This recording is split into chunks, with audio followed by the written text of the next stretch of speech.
아멘. 지금 부른 이 찬양을 제가 알기로 대한민국의 며느리 되시는 분들이 가장 좋아하는 찬양으로 알고 있는데요. 첫 번 1절 앞부분 가사 때문에 그런 것 같습니다. 예수가 함께 계시니 시험이 오나 겁없네. 알아들으셨는지 모르겠습니다. 시험이 오나 겁없는 며느리 분들이 좋아하는 찬양으로 알고 있습니다. 함께 말씀 보겠습니다. 사도행전 21장 37절부터 22장 11절입니다.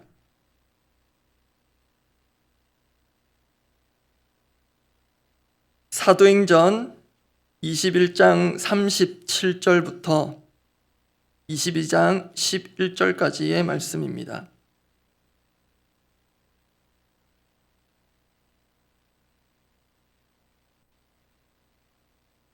사도행전 21장 37절부터 22장 11절까지 말씀, 제가 먼저 21장 37절 읽겠습니다. 바울을 데리고 영내로 들어가려 할 그때에 바울이 천부장에게 이르되 내가 당신에게 말할 수 있느냐? 이르되 내가 헬라 말을 아느냐? 그러면 네가 이전에 소요를 일으켜 자객 4,000명을 거느리고 광야로 가던 애굽인이 아니냐? 바울이 이르되 나는 유대인이라 소비 아닌 길리기아 다소시의 시민이니 청컨대 백성에게 말하기를 허락하라 하니 천부장이 허락하거늘 바울이 증대 위에 서서 백성에게 손짓하여 매우 조용히 한 후에 히브리 말로 말하니라. 부영들아, 내가 지금 여러분 앞에서 변명하는 말을 들으라.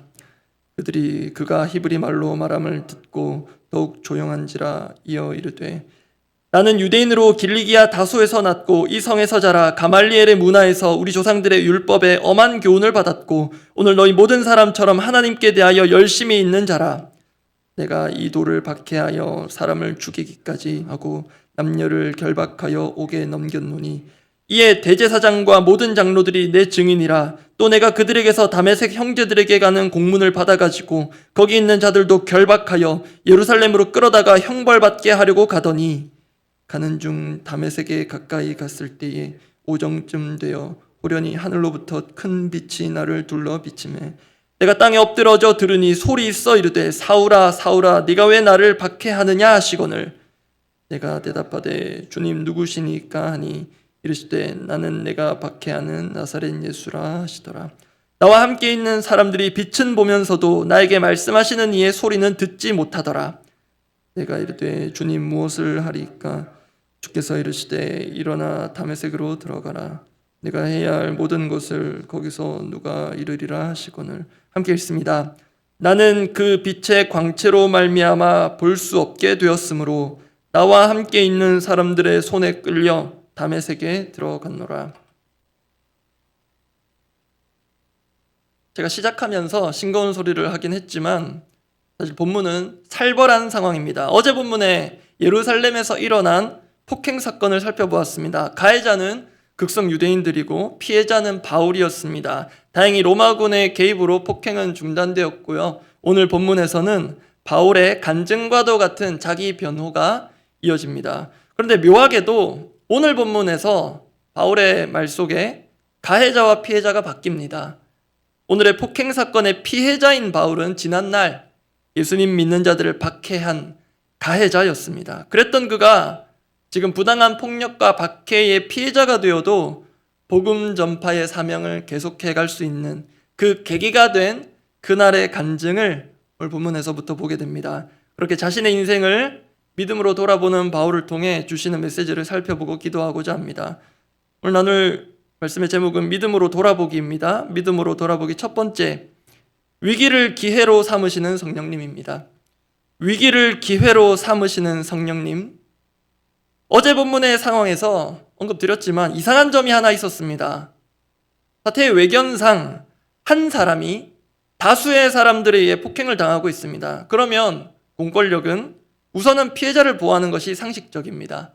천부장의 개입으로 폭행은 중단되었습니다. 그런데 오히려 바울이 결박당합니다. 어제 본문 사도행전 21장 33절을 제가 읽어드립니다. 이에 천부장이 가까이 가서 바울을 잡아 두세 사슬로 결박하라 명하고, 두세 사슬로 단단히 결박할 것을 명하고, 그가 누구이며 그가 무슨 일을 하였느냐 물으니 바로 신문에 들어갑니다. 사실 천부장은 보통 사람이 아닙니다. 1000명의 군인을 거느리는 지휘관인데 지금 바울에게 취한 조치와 질문을 보면 뭔가 바울에게서 용의자의 낌새를 찾거나 어떤 혐의를 예측하고 있는 것이 엿보입니다. 이러한 상황을 이해할 수 있는 대목이 오늘 본문에서 확인됩니다. 바울이 천부장에게 말할 기회를 얻는 과정에서 천부장이 질문한 것인데 오늘 보면 사도행전 21장 38절입니다. 제가 읽어드립니다. 그러면 네가 이전에 소요를 일으켜 자객 4,000명을 거느리고 광야로 가던 애굽인이 아니냐? 천부장은 예루살렘 안팎의 치안을 담당하는 자로서 당시 최근에 일어난 그 소요 사건에 대한 용의자를 추적하고 있었던 것으로 보입니다. 그리고 그 용의자가 바울이거나 또는 바울이 최소 그와 연관된 인물일 수 있을 거라 여기고 폭행 사건의 피해자인 바울을 더 삼엄한 태세로 결박하고 호송한 것으로 보입니다. 바울 입장에서는 유대인들에게 당한 폭행도 그렇지만 지금 로마군의 부당한 조치에 더 당황스러울 수 있겠습니다. 그런데 이것이 계기가 되어서 바울이 전체 유대인들 앞에서 공적으로 말할 기회를 얻습니다. 로마군의 호의를 입고 말입니다. 오늘 보면 사도행전 21장 39절과 40절 해당 부분 읽어드립니다. 바울이 이르되 나는 유대인이라 소읍이 아닌 길리기아 다소시의 시민이니 청컨대 백성에게 말하기를 허락하라 하니 천부장이 허락하거늘. 그래서 이것이 위기가 기회가 되었다는 대목이고 위기를 기회로 삼으시는 성령님을 살펴보고 있습니다. 사도행전 기록에 따르면 사도행전 9장에 사울의 회심 이야기가 나옵니다. 그 이후 바울은 숱한 오해와 박해를 받아왔습니다. 그런데 그때마다 거의 예외 없이 자신이 스스로 해명하거나 변호할 기회는 주어지지 않았습니다. 거의 종교적 광기에 가까운 유대인들로 인해 그럴 기회 없이 공격당하고 죽을 만큼 맞았던 적이 한두 번이 아닙니다. 그리고 이방인들은 그들 나름대로 생업과 생계에 피해가 생기자 바울과 그 일행들을 자신의 나라에 고소하고 법적 절차를 무시한 채 집단 행동을 취해왔습니다. 그 과정에서 바울은 말 그대로 당할 수밖에 없었습니다. 그중 대표적인 예 하나만 간단히 확인합니다. 마게도냐 지방의 빌립보에서 바울은 귀신 들린 여종을 고쳐준 것 때문에 그 주인들로부터 고발당하고 역시 변명의 기회 없이 두들겨 맞고 감옥에 갇혔습니다. 이후 과정 생략하고 그 감옥에서 생긴 기적 같은 일들을 통해 간수와 그 가족이 바울을 통해 구원의 복음을 받아들입니다. 그리고 바울을 무죄 석방하려고 하는데 그제서야 바울이 중요한 정보를 내놓습니다. 사도행전 16장 36절 37절인데요. 제가 읽어드리겠습니다. 간수가 그 말대로 바울에게 말하되 상관들이 사람을 보내어 너희를 놓으라 하였으니 이제는 나가서 평안히 가라 하거늘 바울이 이르되 로마 사람인 우리를 죄도 정하지 아니하고 공중 앞에서 때리고 옥에 가두었다가 이제는 가만히 내보내고자 이런 일이 부지기수였습니다. 이 말에 따르면 바울이 처음부터 자신이 로마 시민권자임을 제시하고 충분한 자기 변호의 기회가 있었다면 매 맞을 일 없었을 것이며 감옥에 갇힐 일도 없었을 것입니다. 그러나 적법한 절차가 무시된 채 바울은 자기 변호의 기회도 없었고 소위 묻지마 폭행을 일반인들로부터도 그렇고 공권력으로부터도 그렇게 당해왔습니다.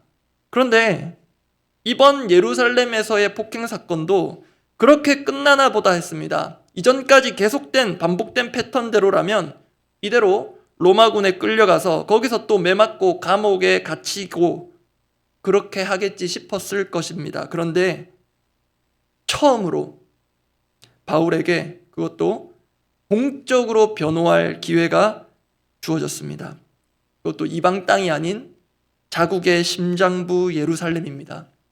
복음이 시작된 그곳 바로 예루살렘에서 자신이 예수님 믿고 달라진 인생의 시작부터 제대로 풀어갈 수 있는 기회가 주어진 것입니다. 그래서 위기가 기회가 되었다라는 것입니다. 그런데 여러분 사실 위기가 기회가 되었다는 건 이 자체는 그리 새로운 것은 아닙니다. 그러나 위기를 기회로 볼 수 있는 것은 모두에게 주어진 영적 시각은 아닌 것 같습니다. 많은 사람들의 경우 위기는 위기 그 자체로 기능할 뿐입니다. 또 많은 경우는 위기 자체에 스스로 부여하고 부풀린 해석과 상상들이 스스로를 더 큰 위기 가운데 위축되게 만들기도 합니다. 그런데 오늘 본문의 바울을 나중에 다시 한번 잘 보시기 바랍니다. 천부장의 일종의 호의로 공적인 자기 변호의 기회가 주어졌습니다. 이것은 곧 복음 전파에 좋은 기회이기도 했습니다.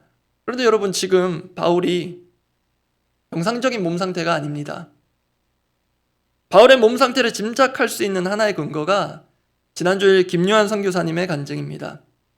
튀르키예의 일종의 국정원 같은 곳에서 실신에 이를 정도의 무자비한 폭행을 연이어 당하셨고 그 후유증으로 기억력에 심각한 손상이 있었다고 말씀하셨습니다.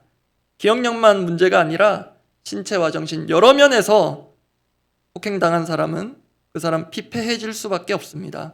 그렇게 만들려고 무자비하게 폭행하고 고문하는 것입니다. 저는 그날 김요한 선교사님 말씀 들으며 바울이 계속 생각났습니다. 바울 같은 분이 지금도 있으시구나. 다시 오늘 본문의 바울을 보십시오. 지금까지 사도행전에 나온 기록만 보아도 그가 지금 살아있는 게 기적에 가까울 정도로 온갖 폭행을 당해왔습니다. 거의 죽었다 싶은 상황도 여럿 있었습니다.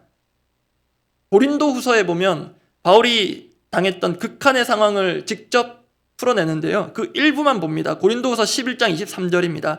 내가 수고를 넘치도록 하고 옥에 갇히기도 더 많이 하고 매도 수없이 맞고 여러 번 죽을 뻔하였으니, 이게 별개의 일이 아닙니다. 맞아 죽을 뻔한 것입니다. 여러분, 죽을 정도로 맞는다는 게 어떤 고통일까요? 또 다행히 생존한다 하더라도 그간에 죽도록 맞은 상흔이 온몸에 남아 있습니다. 정상적인 생활이 가능하겠습니까? 그런데 그런 고초를 겪은 정상이 아닐 바울이 지금 공적 변호이자 복음 전파의 기회를 얻었습니다. 그것도 자신의 극성 안티 세력인 유대인들 앞에, 그들의 심장부인 예루살렘 한복판입니다. 그런데 오늘 본문부터 이후 며칠간 이어지는 바울의 말을 보면 이 사람이 불과 조금 전까지 죽을 뻔한 사람이 맞는가 싶을 정도로 잘 정리된 내용을 알아듣기 쉽게 힘있게 전달하고 있음을 볼 수 있습니다. 여러분, 이것이 어떻게 가능하겠습니까? 사도행전을 통해 거듭 확인되지만 바울의 예루살렘 행은 성령께서 이끄신 것이었습니다. 지난 본문 사도행전 20장 22절 23절 제가 읽어드립니다. 보라, 이제 나는 성령에 매여 예루살렘으로 가는데 거기서 무슨 일을 당하는지 알지 못하노라. 오직 성령이 각성해서 내게 증언하여 결박과 환난이 나를 기다린다 하시나. 그런데 이 성령님이 결박과 환난의 상황에도 유일하게 우리를 참 증인되게 하십니다. 사도행전 1장 8절 말씀 함께 읽어보겠습니다. 오직 성령이 너희에게 임하시면 너희가 권능을 받고 예루살렘과 온 유대와 사마리아와 땅끝까지 이르러 내 증인이 되리라 하시니라. 성령님께서 이끄신 대로 바울은 예루살렘에 왔고 성령님께서 일러주신 대로 결박과 환난이 바울을 기다렸고 그것이 이루어졌습니다. 그런데 그게 다가 아닙니다. 성령님께서 맞아 죽을 뻔한 바울에게 여전히 권능을 주시고 결국 그 결박과 환난의 장소에서도 증인된 역할을 할 기회를 주셨습니다. 그렇게 위기를 기회로 삼으신 성령님을 믿음으로 다시 보게 됩니다. 여기에 우리의 소망이 있습니다. 위기를 기회로 바꾸는 것은 우리의 소관도 능력도 아니라 성령님께서 그렇게 해주실 것입니다. 두 번째입니다. 믿음으로 돌아보기 두 번째, 박해자와 함께 하시는 예수님입니다. 박해자와 함께 하시는 예수님을 믿음으로 돌아보기를 원합니다. 사도행전 22장부터 바울은 자신의 간증과 같은 이야기를 풀어갑니다. 그 핵심은 다메섹 도상에서 예수님을 만나 회심한 이야기입니다. 그중 일부까지가 오늘 본문인데요. 그런데 그 과정에서 바울이 그 도상에서 들었던 예수님의 음성에 주목해보고자 합니다. 오늘 보면 사도행전 22장 7절 8절 말씀입니다. 제가 읽어드립니다. 내가 땅에 엎드러져 들으니 소리 있어 이르되 사울아 사울아 내가 왜 나를 박해하느냐 하시거늘 내가 대답하되 주님 누구시니까 하니 이르시되 나는 내가 박해하는 나사렛 예수라 하시더라. 이것이 부활하신 예수님의 말씀임을 인정한다면 결코 틀림이 없을 것입니다. 그런데 바울이 지금 이러한 경험을 할 당시에 예수님은 이미 부활 승천하신 후였습니다. 엄밀히 말하면 바울이 박해한 것은 나사렛 예수가 아닙니다.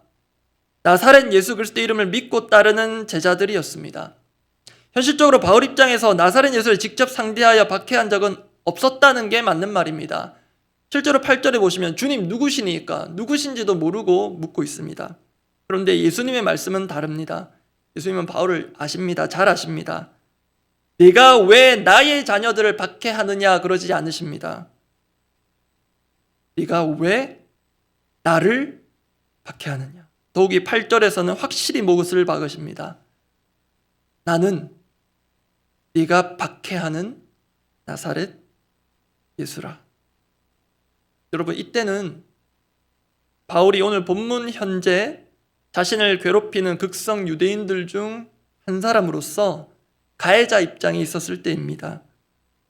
그런데 그때를 돌아보면 바울이 쥐잡듯 예수 믿는 제자들을 잡아 죽이려 했을 때 그 일은 예수님 말씀에 따르면 실은 부활하신 예수님을 박해한 것과도 같았습니다. 이것을 예수님 기준으로 다시 말하면 우리 예수님은 자신으로 인해 핍박과 박해를 받는 이들과 함께 하신다는 것입니다.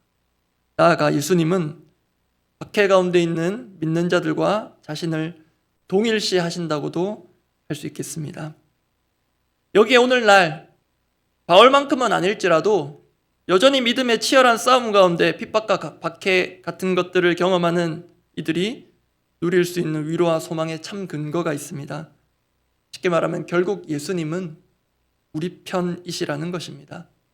내가 오늘도 당할 수 있는 억울한 오해, 부당한 절차들, 해명할 기회도 주어지지 않고 믿는다는 이유만으로 당하게 되는 일들, 우리가 사는 대한민국 사회에서 믿는다는 이유로 물리적 신체적 위해를 입지는 않겠지만 철저히 안티 기독교적 문화가 되어가는 이 공기 속에서 사실 우리는 직간접적인 믿음의 박해에 노출되어 있는 것도 사실입니다. 그때 기억할 것은 어쩌면 내가 당하는 것이 아니라 우리 주님이 당하신다는 것입니다. 나와 함께 부당한 상황 가운데 거하시며 내 대신 당하십니다. 그렇게 나아가 우리 예수님이 직접 그 모든 상황을 역전시키시고 갚아주실 것을 믿어야 하겠습니다. 가해자였던 바울을 복음의 최악의 장애물이었던 자를 역사상 세계 최고의 복음의 도구로 삼으시는 분이 부활하신 예수님입니다. 말씀 정리합니다. 믿음으로 우리의 삶을 돌아보면 첫 번째, 위기를 기회로 삼은 것이 우리의 역량이 아니라 성령님의 권능이었음을 다시 돌아보기를 원합니다. 그리고 박해와 같은 어려운 순간에 나 홀로 견디고 이겨낸 것 아니라 계좌와 함께 하시는 예수님을 믿음으로 돌아보기를 원합니다. 성경이 말하는 믿음이란 결국 내가 아니라 주님을 바라보는 것이며 상황을 넘어 주님을 바라보는 것입니다. 그렇게 우리가 뜻하지 않게 처할 수 있는 여러 가지 위기와 어려움의 상황을 주님만 바라보는 믿음으로 돌파해 가기를 원합니다. 기도하겠습니다.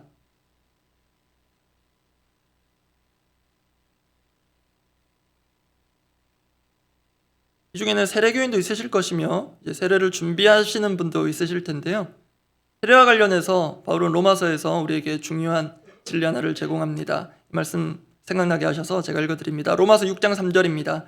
무릇 그리스도 예수와 합하여 세례를 받은 우리는 그의 죽으심과 합하여 세례를 받은 줄을 알지 못하느냐. 우리가 받은 세례의 의미가 이것입니다. 우리 주 예수 그리스도에 대한 신앙 고백을 확인하는 자리이지만 세례 그 자체도 우리는 그리스도 예수와 합하여 받은 것이다. 바울은 반복해서 말합니다. 주님 그렇게 우리와 늘 함께 하십니다. 우리 기도 제목이 이렇습니다. 위기를 복음 전파의 기회로 삼을 수 있는 것은 성령님께서 하시는 일임을 믿음으로 돌아보며 신뢰합니다. 그리고 믿는 자로서 겪는 부당한 오해와 박해가 있다면 예수님께서 우리와 함께 아파하고 계심을 믿음으로 보기 원합니다. 정말 우리는 그때 혼자가 아닐 것입니다.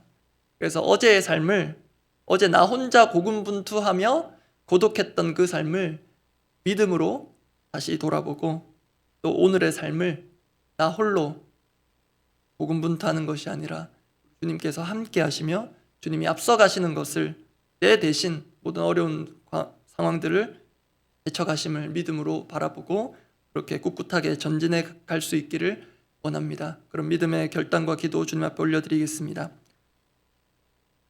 하나님 아버지, 우리 자신의 어떤 능력과 재간으로도 헤쳐나가기 버겁고 쉽지 않은 상황들이 많습니다. 단순한 육체의 어떤 피로와 질병 앞에서도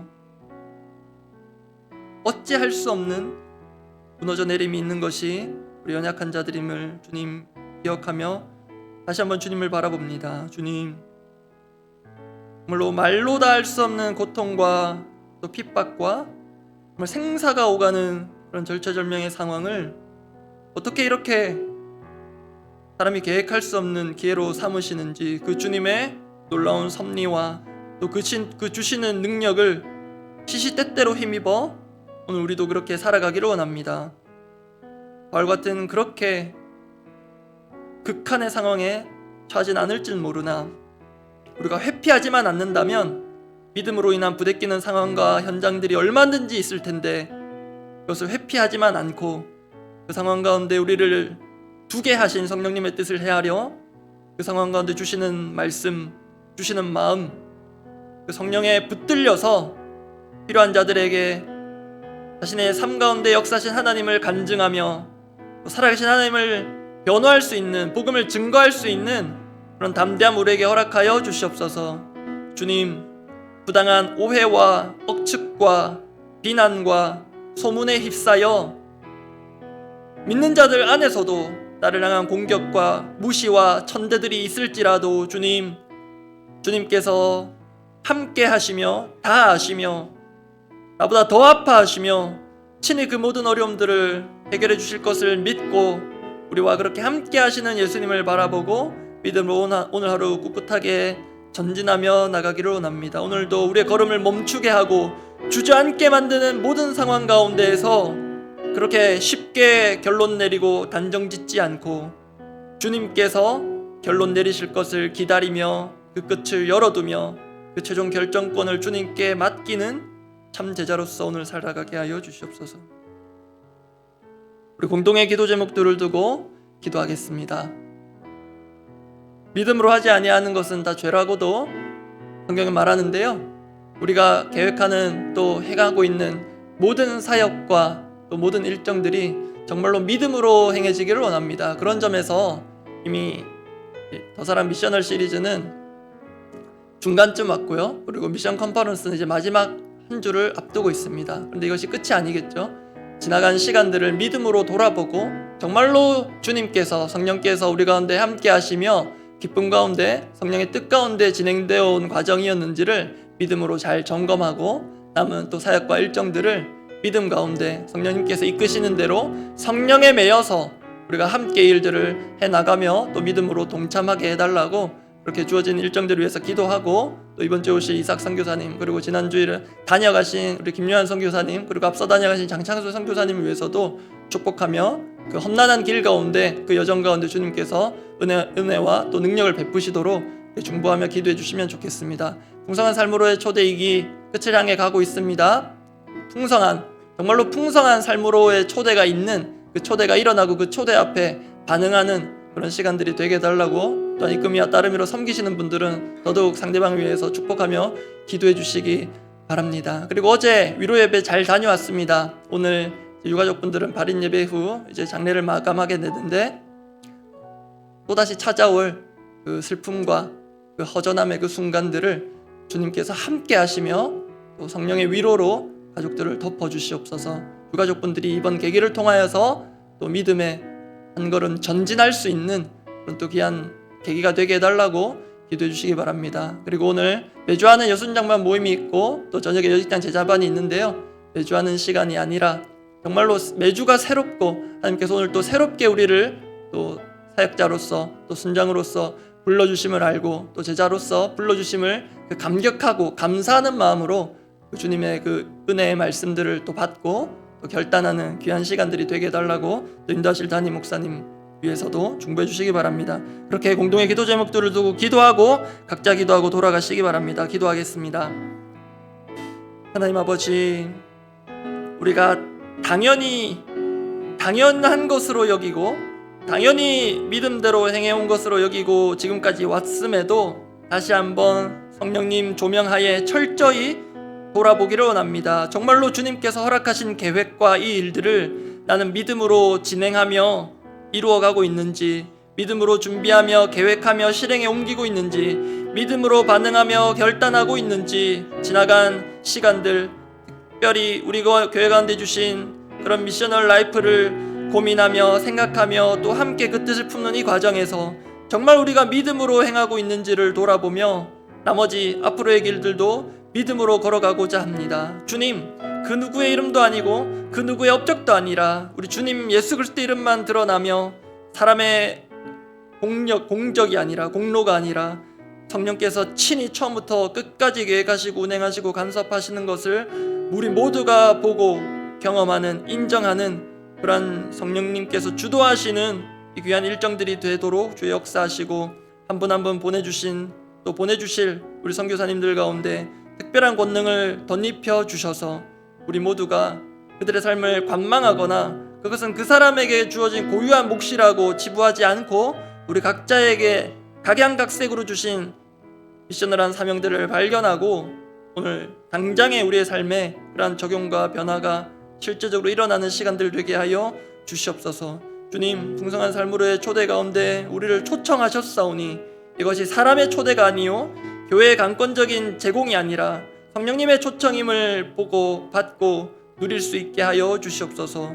주님, 형증여 집사님 그 유가족분들 주님 붙들어 주시고 슬픔, 격한 슬픔과 아버님의 그 부재가 찾아온 그 위기가 주님께서 그 가정에 친히 가장 되시고 주인 되어 주시는 귀한 은혜의 기회로 바뀌게 하시고 오늘 장래 끝까지 마음이 무너져 내리는 순간들이 또 찾아올 텐데 주님 그 마음 지키시고 위로하시고 간섭하여 주시옵소서. 우리가 전한 그 작은 발걸음이 그 가족들에게 귀한 복음의 흔적이 될 수 있도록 어제 전파한 그 부활의 메시지와 말씀이 그 복된 말씀이 유가족들이 살아가는 참된 복의 근원이 되게 하시고 여호와를 경외하며 살아가는 유가족들 되게 하여 주시옵소서. 주님, 오늘 연순장반 모임 가운데 또 참석한 우리 순장님들 마음에 힘 주시고 더운 날씨와 또 길어지는 이 학기 사역이 지치고 고단할 수 있으나 그 역시 우리의 힘으로 하는 것이 아니라 소진되고 정말로 모든 것이 다 떨어진 그 상황에서 오직 성령이 주시는 권능을 힘입어서 사역하는 것을 다시 한번 뼈저리게 절감하며 깨닫고 새롭게 시작할 수 있도록 역사하여 주시옵소서. 이 시절 훈련생 가운데에도 주님 능력을 더하여 주시옵소서.